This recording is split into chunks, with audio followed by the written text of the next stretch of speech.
Finally, I get to talk about neckbeards.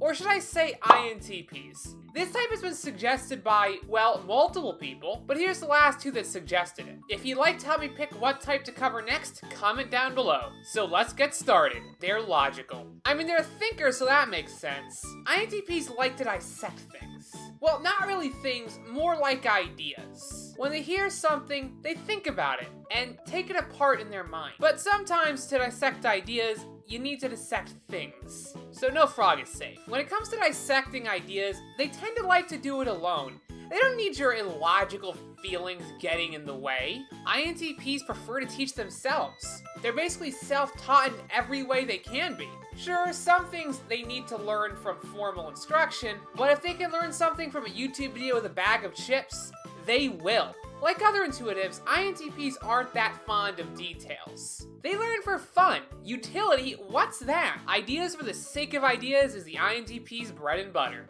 They're like creative blenders. INTPs are super creative. They like mixing and matching ideas together. Not necessarily in a practical way, but in a fun way. INTPs don't live in the gross real world, they live in the fun imaginary world of ideas and limitless potentials. INTPs put concepts first and practicalities second. Or never, if we're being honest. INTPs are great at picking up on patterns. When they see something, their mind turns into Google autocomplete, giving them an infinite stream of ideas. They see patterns in everything, people's behavior, history, their relationship history, or lack thereof. If you were to look inside the mind of an INTP, you'd see a never-ending fantasy world filled with weird inventions, mythical beasts, and random trivia factoids. INTPs tend to have a very eclectic list of hobbies. On Tuesday, they're wargaming World War 32. Yep, they're that far ahead. On Thursday, they're going to try to make a souffle from a YouTube video. And finally, on Saturday, they're going to cosplay as Lady Gaga at a karaoke bar. They're late bloomers. When INTPs are young and in school, they tend to do well. They get good grades and are involved in many after-school activities, either in a group or alone.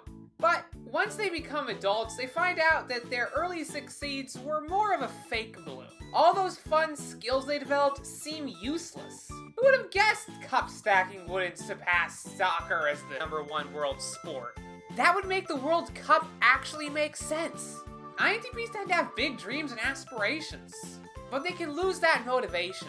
It takes an INTP a while to get going, but after they build some habits and routines, they do great. INTPs generally don't hate rules. They seek harmony and like to color inside the lines. Unless the lines are stupid, then they'll color whatever the heck they want.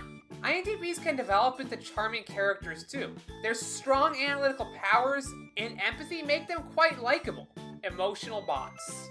INTPs tend to get a reputation of being emotionless robots. It kind of makes sense, they don't tend to emote very much. An INTP would make a pretty cool robot name.